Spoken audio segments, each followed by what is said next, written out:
ಮಿತ್ರರೇ ನಮಸ್ಕಾರ. ಮಿತ್ರರೇ, ಭಾರತ ಮತ್ತು ಚೀನಾದ ಸಂಬಂಧ ರೀಸೆಟ್ ಆಗ್ತಾ ಇದೆ. ಅಂದರೆ ಹಳೆ ಕಹಿ ಘಟನೆಗಳನ್ನೆಲ್ಲ ಮರೆತು ಎರಡೂ ದೇಶಗಳು ಕೂಡ ತಮ್ಮ ತಮ್ಮ ಹಿತಾಸಕ್ತಿಗನುಸಾರವಾಗಿ ಒಟ್ಟಿಗೆ ಹೋಗೋದಕ್ಕೆ ನಿರ್ಧಾರ ಮಾಡಿದವೆ. ಈ ರೀತಿಯ ಸುದ್ದಿಗಳನ್ನು ಅನೇಕ ಕಡೆ ನೋಡಿರ್ತೀವಿ. ಹಾಗೆ ಎರಡೂ ದೇಶಗಳು ಅದೇ ರೀತಿಯ ಸ್ಟೇಟ್ಮೆಂಟ್ಗಳನ್ನು ಕೊಡ್ತಾ ಇದ್ವು ಕೂಡ. ಇವತ್ತು ಚೀನಾವನ್ನ ಯಾರು ಬೇಕಾದರೂ ನಂಬಬಹುದು, ಆದರೆ ಭಾರತೀಯರಿಗೆ ಸಣ್ಣದೊಂದು ಅನುಮಾನ ಇದ್ದೇ ಇರುತ್ತೆ. ಇವತ್ತಲ್ಲ ನಾಳೆ ಇವರು ಬಾಲ ಬಿಚ್ಚಿಯೇ ಬಿಚ್ಚುತ್ತಾರೆ ಅಂತ. ಅದು ಈಗ ಸತ್ಯ ಆಗಿದೆ. ಮುಖ್ಯವಾಗಿ ಸಲ್ಮಾನ್ ಖಾನ್ ವಿಚಾರದಲ್ಲಿ ಚೀನಾ ಖ್ಯಾತೆಯನ್ನ ತೆಗೆದಿದೆ. ಸಲ್ಮಾನ್ ಖಾನ್ರ ಒಂದು ಚಿತ್ರ ರಿಲೀಸ್ ಆಗಬಾರದು ಅಂತ ಚೀನಾ ತಡೆಯೋದಕ್ಕೆ ಯತ್ನ ಮಾಡ್ತಾ ಇದೆ. ಬಹಳ ಇಂಟ್ರೆಸ್ಟಿಂಗ್ ವಿಚಾರ. ಈ ಹಿಂದೆ ದುರಂದರ ವಿಚಾರದಲ್ಲೂ ಕೂಡ ಪಾಕಿಸ್ತಾನ ಏನೇನು ಹೆಣಗಾಟ ಮಾಡಿತ್ತೋ ಅದೇ ಸ್ಥಿತಿಯಲ್ಲಿ ಇವತ್ತು ಚೀನಾ ಬಂದು ನಿಂತಿದೆ. ಇದಿಷ್ಟು ಮಾತ್ರ ಅಲ್ಲ ಮಿತ್ರರೇ, ಪಾಕಿಸ್ತಾನ ಮತ್ತು ಭಾರತದ ನಡುವೆ ಆಪರೇಷನ್ ಸಿಂಧೂರ ಆಯ್ತಲ್ಲ, ಆ ಸಂದರ್ಭದಲ್ಲಿ ಯುದ್ಧ ನಿಲ್ಲಿಸೋದಕ್ಕೆ ನಾವು ಕೂಡ ಪಾತ್ರ ವಹಿಸಿದ್ವಿ, ನಮ್ಮ ಮಧ್ಯಸ್ಥಿಕೆಯಲ್ಲೇ ಯುದ್ಧ ನಿಂತಿದ್ದು ಅಂತ ಚೀನಾ ಒಂದು ಸ್ಟೇಟ್ಮೆಂಟ್ ಅನ್ನು ಕೂಡ ಕೊಟ್ಟಿದೆ. ಬಹಳ ಇಂಟ್ರೆಸ್ಟಿಂಗ್ ವಿಚಾರ. ಇದ್ರ ಬಗ್ಗೆ ಸ್ವಲ್ಪ ಡೀಟೇಲ್ ಆಗಿ ಹೇಳ್ತೀನಿ.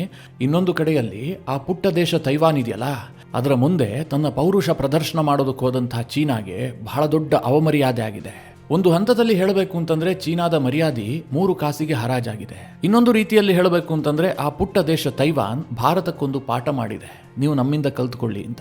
ಈ ಎಲ್ಲ ವಿಚಾರಗಳ ಕುರಿತಾಗಿ ಈ ವಿಡಿಯೋದಲ್ಲಿ ನಿಮಗೆ ಡೀಟೇಲ್ ಮಾಹಿತಿ ಕೊಡುವಂತಹ ಪ್ರಯತ್ನ ಮಾಡ್ತೀನಿ. ನೀವು ಈ ವಿಡಿಯೋನ ಕೊನೆವರೆಗೂ ಮಿಸ್ ಮಾಡದೆ ನೋಡಿ. ಮೊದಲಿಗೆ ಸಲ್ಮಾನ್ ಖಾನ್ ವಿಚಾರದಿಂದಲೇ ಶುರು ಮಾಡೋಣ. ನಿಮಗೆಲ್ಲ ಗೊತ್ತೇ ಇದೆ, ದುರಂದರ್ ಭಾರತ ಸೇರಿದಂತೆ ವಿಶ್ವದ ಅನೇಕ ದೇಶಗಳಲ್ಲಿ ಹವಾ ಎಬ್ಬಿಸಿದೆ. ಯಾಕೆ ಆ ಸಿನಿಮಾ ಅಷ್ಟು ಹಿಟ್ಟಾಯಿತು ಕೇಳಿದ್ರೆ, ಪಾಕಿಸ್ತಾನವನ್ನ ಆ ಸಿನಿಮಾದಲ್ಲಿ ಟೋಟಲಿ ಎಕ್ಸ್ಪೋಸ್ ಮಾಡಲಾಗಿದೆ. ಈ ದುರಂದರ್ ಸಿನಿಮಾ ಪಾಕಿಸ್ತಾನದ ಮೇಲೆ ಯಾವ ಮಟ್ಟಿನ ಒತ್ತಡವನ್ನ ಕ್ರಿಯೇಟ್ ಮಾಡ್ತು ಅಂತಂದ್ರೆ, ಪಾಕಿಸ್ತಾನ ಇತರ ಮುಸ್ಲಿಂ ರಾಷ್ಟ್ರಗಳಿಗೆ ಮನವಿ ಮಾಡಿಕೊಳ್ತು, ಇದು ನಮ್ಮ ಹಿತಾಸಕ್ತಿಗೆ ವಿರುದ್ಧವಾಗಿದೆ, ಈ ಸಿನಿಮಾವನ್ನ ಪ್ರದರ್ಶನ ಮಾಡದಂತೆ ತಡೆಯಿರಿ, ನಿಮ್ಮ ದೇಶಗಳಲ್ಲಿ ಬ್ಯಾನ್ ಮಾಡಿ ಅಂತ. ಹೀಗಾಗಿ GCC ಸೇರಿದಂತೆ ಅನೇಕ ದೇಶಗಳು ದುರಂದರ್ ಸಿನಿಮಾವನ್ನ ಬ್ಯಾನ್ ಮಾಡಿದ್ವು. ಅದರ ಪರಿಣಾಮ ಏನಾಯ್ತು ಕೇಳಿದ್ರೆ, ಸಿನಿಮಾ ಸೂಪರ್ ಡೂಪರ್ ಹಿಟ್ ಆಗ್ಬಿಡ್ತು. ಚೀನಾ ಇದನ್ನ ಬಹಳ ಸೂಕ್ಷ್ಮವಾಗಿ ಗಮನಿಸ್ತಾ ಇತ್ತು. ಭಾರತ ಸಿನಿಮಾವನ್ನ ಯಾವ ರೀತಿಯಾಗಿ ವೆಪನ್ ಅಂತೆ ಬಳಸ್ಕೊಳ್ತಾ ಇದೆ. ಇವರು ಆರಂಭದಲ್ಲಿ ಸತ್ಯ ಹೇಳದೇ ಇದ್ರೂ ಕೂಡ ನಂತರದಲ್ಲಿ ಸಿನಿಮಾ ಮಾಡಿಬಿಟ್ಟು ಜಗತ್ತಿಗೆ ಸತ್ಯ ದರ್ಶನ ಮಾಡಿಸ್ತಾರೆ. ಇದು ಚೀನಾಗ ಅರ್ಥ ಆಗಿತ್ತು. ಅದಾಗಲೇ ಭಾರತದಲ್ಲಿ ಮತ್ತೊಂದು ಸಿನಿಮಾ ಸೆಟ್ಟೇರಿತ್ತು. ಆ ಸಿನಿಮಾದ ಹೆಸರು ಬ್ಯಾಟಲ್ ಆಫ್ ಗಲ್ವಾನ್. ಈ ಹೆಸರು ಕೇಳುತ್ತಿದ್ದ ಹಾಗೆ ನಿಮಗೆ ಗೊತ್ತಾಗಿರುತ್ತೆ ಚೀನಾ ಯಾಕೆ ವಿರೋಧ ಮಾಡುತ್ತೆ, ಚೀನಾ ಅದನ್ನು ತಡೆಯೋದಕ್ಕೆ ಯಾಕೆ ಪ್ರಯತ್ನ ಮಾಡುತ್ತೆ ಅಂತ.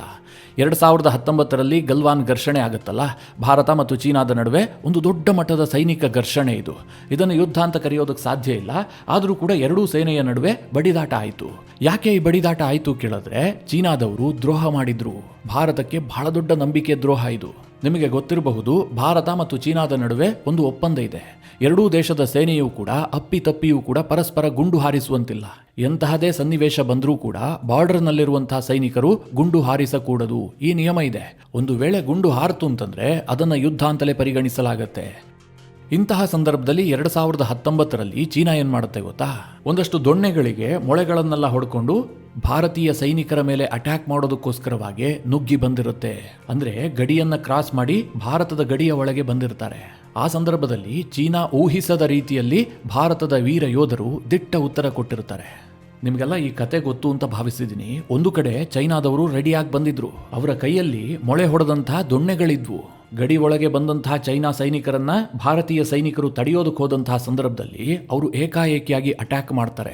ಏನಾಗ್ತಾ ಇದೆ ಅಂತ ಗೊತ್ತಾಗೋದ್ರೊಳಗಾಗಿ ಭಾರತೀಯ ಸೈನಿಕರ ಮೇಲೆ ಚೈನಾ ಸೈನಿಕರು ಹಲ್ಲೆಗಳನ್ನು ಮಾಡಿದ್ರು.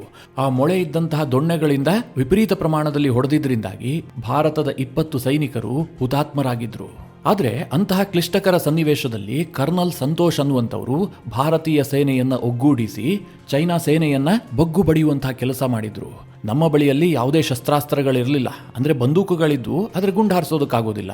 ಆದರೆ ಚೈನಾದವರ ಬಳಿಯಲ್ಲಿ ಮೊಳೆ ಹೊಡೆದಂತಹ ದೊಣ್ಣೆಗಳಿದ್ವು, ಅವರು ಅಟ್ಯಾಕ್ ಮಾಡಿದ್ರು. ಭಾರತೀಯ ಯೋಧರು ಆ ಸಂದರ್ಭದಲ್ಲಿ ನಿರಾಯುಧರು. ಆ ಸಂದರ್ಭದಲ್ಲಿ ಕರ್ನಲ್ ಸಂತೋಷ್ ಅವರ ಸಮಯ ಪ್ರಜ್ಞೆಯ ಕಾರಣದಿಂದಾಗಿ ಚೈನಾಗೆ ಯಶಸ್ಸು ಸಿಕ್ಕಿಲ್ಲ. ಬದಲಾಗಿ ಚೈನಾದ 40ಕ್ಕೂ ಹೆಚ್ಚು ಸೈನಿಕರು ಸ್ಥಳದಲ್ಲೇ ಸಾವಿಗೀಡಾಗ್ತಾರೆ. ಭಾರತೀಯ ಸೈನಿಕರ ಏಟು ಆ ಪ್ರಮಾಣಕ್ಕಿತ್ತು. ಚೈನಾಗೆ ಬಹಳ ದೊಡ್ಡ ಎಂಬರಾಸ್ಮೆಂಟ್ ಆಯಿತು. ಭಾರತ ಅಧಿಕೃತವಾಗಿ ಒಪ್ಕೊಳ್ತು, ನಮ್ಮ 20 ಜನ ಸೈನಿಕರು ಈ ಘರ್ಷಣೆಯಲ್ಲಿ ಹುತಾತ್ಮರಾಗಿದ್ದಾರೆ ಅಂತ. ಆದರೆ ಚೈನಾ ತಮಗಾದಂತಹ ನಷ್ಟವನ್ನು ಮುಚ್ಚಿಡೋದಕ್ಕೆ ಸಾಕಷ್ಟು ಪ್ರಯತ್ನ ಪಡ್ತು. ಈಗ ಬಾಲಿವುಡ್ನಲ್ಲಿ ಬ್ಯಾಟಲ್ ಆಫ್ ಗಲ್ವಾನ್ ಅನ್ನುವಂತಹ ಸಿನಿಮಾ ತೆಗೆಯಲಾಗ್ತಾ ಇದೆ. ಅದರಲ್ಲಿ ಕರ್ನಲ್ ಸಂತೋಷ್ ಅವರ ಪಾತ್ರವನ್ನ ಬಾಲಿವುಡ್ನ ಸಲ್ಮಾನ್ ಖಾನ್ ಅವರು ನಿಭಾಯಿಸ್ತಾ ಇದ್ದಾರೆ. ಮಿತ್ರರೇ, ಸಿನಿಮಾ ಇನ್ನೂ ರಿಲೀಸ್ ಆಗಿಲ್ಲ.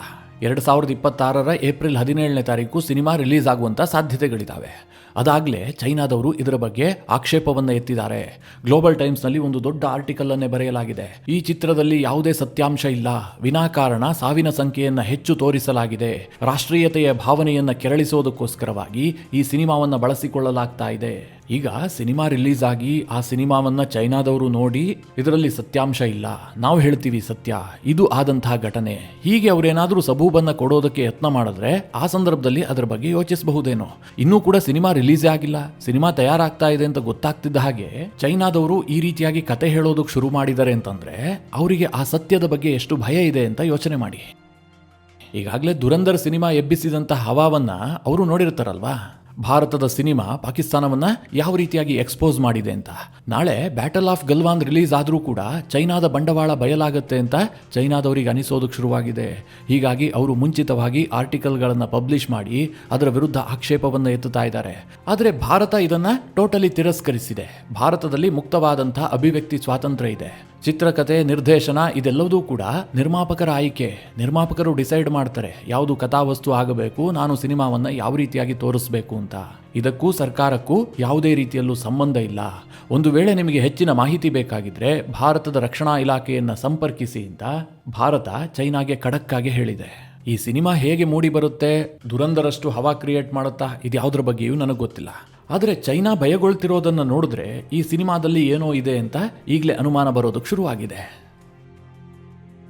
ಇನ್ನು ಆಪರೇಷನ್ ಸಿಂಧೂರದ ವಿಚಾರದಲ್ಲಿ ಚೈನಾ ಈಗೊಂದು ಸ್ಟೇಟ್ಮೆಂಟ್ ಕೊಟ್ಟಿದೆ. ಆ ಸ್ಟೇಟ್ಮೆಂಟ್ ಏನು ಕೇಳಿದ್ರೆ, ಭಾರತ ಮತ್ತು ಪಾಕಿಸ್ತಾನದ ನಡುವೆ ಯುದ್ಧ ಆಯ್ತಲ್ಲ, ಅದನ್ನು ನಿಲ್ಲಿಸುವಲ್ಲಿ ಚೈನಾ ಮಧ್ಯವರ್ತಿಯ ಪಾತ್ರವನ್ನು ನಿಭಾಯಿಸಿದೆ. ಹೀಗಂತ ಚೈನಾದ ವಿದೇಶಾಂಗ ಸಚಿವರೇ ಖುದ್ದು ಸ್ಟೇಟ್ಮೆಂಟ್ ಕೊಟ್ಟಿದ್ದಾರೆ. ನನಗೆ ಈ ಸ್ಟೇಟ್ಮೆಂಟ್ ಅನ್ನು ಕೇಳುತ್ತಿದ್ದ ಹಾಗೆ ಒಂಥರ ಆಶ್ಚರ್ಯ ಆಯಿತು, ನಗು ಬಂತು. ಚೈನಾದವರು ಸಾಮಾನ್ಯವಾಗಿ ಇಂತಹ ವಿಚಾರಗಳಿಗೆಲ್ಲ ರಿಯಾಕ್ಟೇ ಮಾಡೋದಿಲ್ಲ, ಅವರು ಸುಮ್ಮನೆ ಇರ್ತಾರೆ. ಆದರೆ ಈಗ ಈ ಹಂತಕ್ಕೆ ಇಳಿದು ಬಿಟ್ರಲ್ಲ ಅಂತ ಅನ್ನಿಸ್ತು. ಇಡೀ ಜಗತ್ತಿಗೆ ಗೊತ್ತು ಆಪರೇಷನ್ ಸಿಂಧೂರದ ಸಂದರ್ಭದಲ್ಲಿ ಚೈನಾ ಯಾವ ರೀತಿಯಾಗಿ ಯುದ್ಧ ನಿಲ್ಲಿಸಿದೆ ಅಂತ. ಒಂದು ಕಡೆ ನಿರಂತರವಾಗಿ ಪಾಕಿಸ್ತಾನಕ್ಕೆ ಬೇಕಾಗಿದ್ದಂತಹ ಸ್ಯಾಟಲೈಟ್ ಮಾಹಿತಿಯನ್ನ ಚೈನಾ ಕೊಡ್ತಾ ಇತ್ತು. ಭಾರತದ ಯಾವ ಏರ್ಬೇಸ್ನಲ್ಲಿ ಯಾವ ವಿಮಾನಗಳು ರೆಡಿಯಾಗಿದ್ದಾವೆ, ಆ ವಿಮಾನಗಳಿಗೆ ಯಾವ ಶಸ್ತ್ರಾಸ್ತ್ರಗಳನ್ನು ಜೋಡಿಸಲಾಗಿದೆ, ಪಾಕಿಸ್ತಾನದ ಯಾವ ಅಸೆಟ್ಟನ್ನು ಟಾರ್ಗೆಟ್ ಮಾಡಬಹುದು, ಇದೆಲ್ಲದರ ಬಗ್ಗೆ ಚೈನಾ ತನ್ನ ಸ್ಯಾಟಲೈಟ್ ಮೂಲಕವಾಗಿ ಮಿನಿಟ್ ಟು ಮಿನಿಟ್ ಅಪ್ಡೇಟನ್ನು ಪಾಕಿಸ್ತಾನಕ್ಕೆ ಒದಗಿಸಿದೆ. ಅನಂತರ ಆಪರೇಷನ್ ಸಿಂಧೂರ ಆಗುತ್ತೆ ಅಂತ ಗೊತ್ತಾಯ್ತಲ್ಲ, ಅಂದರೆ ಪೆಹಲ್ಗಾಮ್ ಅಟ್ಯಾಕ್ ಆಯ್ತಲ್ಲ, ಅದಾಗ್ತಿದ್ದ ಹಾಗೆ ತಕ್ಷಣದಲ್ಲೇ ಚೈನಾ ಪಾಕಿಸ್ತಾನಕ್ಕೆ ಅತ್ಯವಶ್ಯಕವಾದಂತಹ ಶಸ್ತ್ರಾಸ್ತ್ರಗಳನ್ನು ಪೂರೈಕೆ ಮಾಡಿದೆ. ಅದರದ್ದು ಯಾವುದೂ ಕೂಡ ವರ್ಕ್ ಆಗಿಲ್ಲ, ಅದು ಬೇರೆ ಪ್ರಶ್ನೆ. ಆದರೆ ಚೈನಾ ತನ್ನ ಶಸ್ತ್ರಾಸ್ತ್ರವನ್ನು ಪಾಕಿಸ್ತಾನಕ್ಕೆ ಕೊಟ್ಟಿತ್ತು. ಅದರಲ್ಲಿ PL-15 ಮಿಸೈಲ್ಗಳು ಕೂಡ ಸೇರಿದ್ವು. ಹೀಗೆ ಪಾಕಿಸ್ತಾನಕ್ಕೆ ಪೂರ್ಣ ಪ್ರಮಾಣದಲ್ಲಿ ಬ್ಯಾಕ್ ಸಪೋರ್ಟ್ ಮಾಡಿದಂತಹ ಚೈನಾ ಈಗ ಹೇಳ್ತಾ ಇದೆ, ಯುದ್ಧ ನಿಲ್ಲಿಸುವಲ್ಲಿ ಮುಖ್ಯ ಪಾತ್ರವನ್ನು ವಹಿಸಿದ್ದೀವಿ, ಜೊತೆಗೆ ಮಧ್ಯಸ್ಥಿಕೆಯನ್ನು ಕೂಡ ಮಾಡಿದ್ದೀವಿ ಅಂತ. ಆದರೆ ಭಾರತ ಇದನ್ನು ಸಾರಾಸಗಟಾಗಿ ತಳ್ಳಿ ಹಾಕಿದೆ. ಭಾರತ ಮತ್ತು ಪಾಕಿಸ್ತಾನದ ಯುದ್ಧದಲ್ಲಿ ಮೂರನೆಯವರ ಎಂಟ್ರಿಯೇ ಆಗಿಲ್ಲ ಅಂತ ಭಾರತ ಪುನರುಚ್ಚಾರ ಮಾಡಿದೆ. ಈಗಾಗಲೇ ಟ್ರಂಪ್ ಭಾರತ ಮತ್ತು ಪಾಕಿಸ್ತಾನ ಯುದ್ಧವನ್ನು ನಿಲ್ಲಿಸಿದ್ದು ನಾನೇ ಅಂತ ಅದೆಷ್ಟೋ ಬಾರಿ ಕ್ಲೈಮ್ ಮಾಡಿಬಿಟ್ಟಿದ್ದಾರೆ. ಮಾಧ್ಯಮಗಳು ಕೂಡ ಅದನ್ನು ಲೆಕ್ಕ ಮಾಡೋದನ್ನೇ ಬಿಟ್ಬಿಟ್ಟಿದ್ದಾವೆ. ಈ ಹಿಂದೆ ಟ್ರಂಪ್ ಅವರು 90ನೇ ಬಾರಿಗೆ ಹೇಳಿದ್ರು, 100ನೇ ಬಾರಿಗೆ ಹೇಳಿದ್ರು, ಹೀಗೆಲ್ಲ ಹೇಳ್ತಾ ಇದ್ವು ಮಾಧ್ಯಮಗಳು. ಆದರೆ ಈಗ ಮಾಧ್ಯಮಕ್ಕೆ ಲೆಕ್ಕ ತಪ್ಪು ಹೋಗಿದೆ. ಯಾಕೆಂದರೆ ಟ್ರಂಪ್ ಒಂದು ದಿನಕ್ಕೆ 100 ಬಾರಿ ಹೇಳ್ತಾ ಇದ್ದಾರೆ, ನಾನೇ ಭಾರತ ಮತ್ತು ಪಾಕಿಸ್ತಾನ ಯುದ್ಧ ನಿಲ್ಲಿಸಿದೆ ಅಂತ. ಈಗ ಟ್ರಂಪ್ ಅವರ ಸಾಲಿಗೆ ಚೈನಾ ಕೂಡ ಸೇರ್ಕೊಂಡಿದೆ. ಇದೆಲ್ಲದರ ನಡುವೆ ಚೈನಾ ತೈವಾನ್ ಎದುರುಗಡೆ ತನ್ನ ಸಾಮರ್ಥ್ಯವನ್ನು ಪ್ರದರ್ಶನ ಮಾಡೋದಕ್ಕೆ ಹೋಗಿ ಒಂದು ರೀತಿಯಲ್ಲಿ ಮುಖಮರ್ಯಾದೆ ಮಾಡಿಸ್ಕೊಂಡಿದೆ.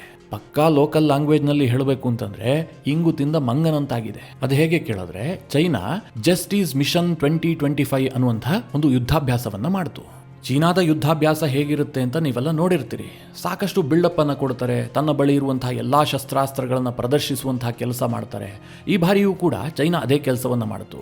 ಆದರೆ ಮಾಡಿದಂತಹ ದೊಡ್ಡ ಎಡವಟ್ಟೇನು ಕೇಳಿದ್ರೆ, ಈ ಜಸ್ಟಿಸ್ ಮಿಷನ್ 2025 ಯುದ್ಧಾಭ್ಯಾಸವನ್ನು ತೈವಾನ್ ಪಕ್ಕದಲ್ಲೇ ಮಾಡಿದ್ರು. ತನ್ನ ಯುದ್ಧ ವಿಮಾನಗಳ ಮೂಲಕ ತೈವಾನನ್ನು ಸುತ್ತುವರೆದ್ರು, ಸಮುದ್ರದ ಮೇಲೆ ಮಿಸೈಲ್ಗಳ ಮಳೆ ಸುರಿಸಿದ್ರು. ಹಾಗೆ ನೀವು ಸುಮ್ಮನೆ ಕೂತ್ಕೊಂಡು ಟಿವಿಯಲ್ಲಿ ವಿಡಿಯೋ ನೋಡಿದ್ದೆ ಆದರೆ ಅಬ್ಬಾ, ಚೈನಾದ್ದೇನ್ರಿ ಸಾಮರ್ಥ್ಯ, ಈ ರೀತಿಯಾಗಿ ಹೌಹಾರಬೇಕು. ಆದರೆ ತೈವಾನ್ ಅವರು ಯಾವ ರೀತಿಯಾಗಿ ಚೈನಾಗೆ ಏಟು ಕೊಟ್ಟರು ಕೇಳಿದ್ರೆ, ಚೈನಾದ ಯುದ್ಧ ವಿಮಾನಗಳು ತೈವಾನ್ ಪಕ್ಕದ ಸಮುದ್ರದಲ್ಲಿ ಹಾರ್ತಾ ಇತ್ತಲ್ಲ, ಆ ಸಂದರ್ಭದಲ್ಲಿ ತೈವಾನ್ ತನ್ನ ಯುದ್ಧ ವಿಮಾನಗಳನ್ನು ಬಳಸಿ ಚೈನಾದ ಯುದ್ಧ ವಿಮಾನವನ್ನು ಲಾಕ್ ಇನ್ ಮಾಡಿಬಿಡ್ತು. ಕೇವಲ ಲಾಕ್ ಇನ್ ಮಾಡಿ ಅವರು ಸ್ಟೇಟ್ಮೆಂಟ್ ಕೊಟ್ಟಿದ್ದು ಮಾತ್ರ ಅಲ್ಲ, ಆ ವಿಡಿಯೋವನ್ನು ಕೂಡ ರಿಲೀಸ್ ಮಾಡಿಬಿಟ್ರು. ಈ ಯುದ್ಧ ವಿಮಾನವನ್ನು ಲಾಕ್ ಇನ್ ಮಾಡೋದು ಅಂತಂದ್ರೆ ಶತ್ರು ವಿಮಾನವನ್ನ ಅಟ್ಟಿಸಿಕೊಂಡು ಹೋಗೋದು, ಅಥವಾ ಶತ್ರು ವಿಮಾನವನ್ನ ತನ್ನ ರೇಂಜ್ಗೆ ತಂದುಬಿಟ್ಟು ಪಾಯಿಂಟ್ ಬ್ಲಾಂಕ್ ನಲ್ಲಿ ಇಟ್ಕೊಳ್ಳೋದು. ಅಂದ್ರೆ ಒಂದು ಬಟನ್ ಒತ್ತಿದ್ರೆ ಸಾಕು ಆ ವಿಮಾನ ಉಡೀಸಾಗತ್ತೆ. ಆ ರೀತಿಯಾಗಿ ಚೈನಾದ ವಿಮಾನಗಳನ್ನು ತೈವಾನ್ನ ವಿಮಾನಗಳು ಲಾಕ್ ಇನ್ ಮಾಡಿದ್ವು. ಈ ವಿಡಿಯೋವನ್ನು ತೈವಾನ್ ರಿಲೀಸ್ ಮಾಡ್ತು. ಇದು ಚೈನಾಗೆ ಬಹಳ ದೊಡ್ಡ ಮುಖಭಂಗ. ಯಾಕೆ ಕೇಳಿದ್ರೆ ಚೈನಾ ಇಷ್ಟು ದಿನ ಹೇಳ್ತಾ ಇತ್ತು ನಮ್ಮ J-16 ಯುದ್ಧ ವಿಮಾನಗಳಿದಾವಲ್ಲ, ಇವು ಅತ್ಯಾಧುನಿಕವಾದಂತಹ ಯುದ್ಧ ವಿಮಾನಗಳು, ಇವುಗಳನ್ನೆಲ್ಲ ಅಷ್ಟು ಸುಲಭಕ್ಕೆ ಎದುರಿಸೋದಕ್ಕೆ ಸಾಧ್ಯ ಇಲ್ಲ ಅಂತ. ಆದರೆ ತೈವಾನ್ ತನ್ನ F-16 ಯುದ್ಧ ವಿಮಾನಗಳನ್ನು ಬಳಸಿಕೊಂಡು ಚೈನಾದ J-16 ಯುದ್ಧ ವಿಮಾನಗಳನ್ನು ಲಾಕ್ ಇನ್ ಮಾಡ್ತು. ಇದು ಚೈನಾಗೆ ಭಾರಿ ದೊಡ್ಡ ಮುಖಭಂಗವನ್ನು ಮಾಡ್ತು. ಕಾರಣ ಇಷ್ಟೇ, ತೈವಾನ್ ಬಳಿಯಲ್ಲಿರುವಂಥ F-16 ಯುದ್ಧ ವಿಮಾನಗಳಿದಾವಲ್ಲ, ಇವುಗಳು F-16V ಸರಣಿಯದ್ದು, ಅಂದರೆ ಬಹಳ ಓಲ್ಡ್ ವರ್ಷನ್. ಅಂತಹ ಓಲ್ಡ್ ವರ್ಷನ್ನ ಯುದ್ಧ ವಿಮಾನಗಳು ಚೈನಾದ ಆಧುನಿಕ ವಿಮಾನಗಳನ್ನು ಲಾಕ್ ಇನ್ ಮಾಡಿದ್ರೆ ಚೈನಾ ಟೋಟಲಿ ಸೋತಂತೆಯೇ. ಹೀಗಾಗಿ ತೈವಾನ್ ರಿಲೀಸ್ ಮಾಡಿದಂತಹ ವಿಡಿಯೋಗಳನ್ನು ಚೈನಾ ಬ್ಯಾನ್ ಮಾಡಿದೆ, ತನ್ನ ದೇಶದಲ್ಲಿ ಪ್ರದರ್ಶನ ಆಗದಂತೆ ನೋಡ್ಕೊಳ್ತಾ ಇದೆ. ಮಿತ್ರರೇ, ಇದೊಂದು ಕಾರಣದಿಂದಾಗಿ ತೈವಾನ್ ವಿಜಯ ಆಗ್ಬಿಡ್ತು, ನಾಳೆ ಯುದ್ಧ ಆಗ್ಬಿಟ್ರೆ ತೈವಾನೇ ಜಯಿಸುತ್ತೆ ಅಂತ ನಾನು ಹೇಳೋದಿಲ್ಲ. ಈಗಲೂ ಸಹ ತೈವಾನನ್ನು ಗೆಲ್ಲುವಂತಹ 100% ಸಾಮರ್ಥ್ಯ ಚೈನಾಗಿದೆ. ಆದರೆ ಈ ವಿಚಾರಕ್ಕೆ ನಾನು ಯಾಕಿಷ್ಟು ಒತ್ತು ಕೊಟ್ಟು ನಿಮಗೆ ವಿವರಿಸಿ ಹೇಳದೆ ಕೇಳಿದ್ರೆ ಕಾರಣ ಇಷ್ಟೇ. ಇವತ್ತು ನರೇಟಿವ್ ವಾರ್ಫೇರ್ ಇರಬಹುದು ಅಥವಾ ಇನ್ಫಾರ್ಮೇಷನ್ ವಾರ್ಫೇರ್ ಇರಬಹುದು. ಭಾರತ ಎಲ್ಲಿದೆ ಅಂತ ನಿಮಗೆಲ್ಲ ಗೊತ್ತು. ನಾವು ಟೋಟಲಿ ಫೇಲ್ಯೂರ್ ಆಗಿದ್ದೀವಿ, ಅದರಲ್ಲಿ ನಾವು ಬಹಳ ಹಿಂದುಳಿದಿದ್ದೀವಿ. ನಮ್ಮ ಸೈನಿಕರು ಬ್ಯಾಟಲ್ ಫೀಲ್ಡ್ನಲ್ಲಿ ಯುದ್ಧ ಗೆಲ್ತಾ ಇದ್ದಾರೆ, ಆದರೆ ನೀವು ಮೊಬೈಲ್ ಸ್ಕ್ರೀನ್ನಲ್ಲಿ ಯುದ್ಧ ಸೋಲ್ತಾ ಇದ್ದೀವಿ. ಅಥವಾ ಅಂತಾರಾಷ್ಟ್ರೀಯ ಮಟ್ಟಕ್ಕೆ ನಮ್ಮ ಗೆಲುವನ್ನು ತಲುಪಿಸುವಲ್ಲಿ ನಾವು ಫೇಲ್ಯೂರ್ ಆಗ್ತಾ ಇದ್ದೀವಿ.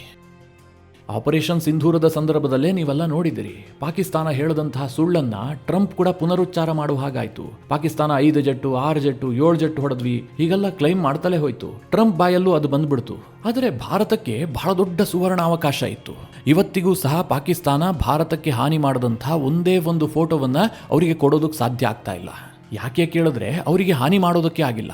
ಆದರೂ ಸಹ ಸುಳ್ಳು ನರೇಟಿವ್ ಅನ್ನು ಬಿಲ್ಡ್ ಮಾಡುವಲ್ಲಿ ಅವರು ಯಶಸ್ವಿಯಾಗಿದ್ದಾರೆ.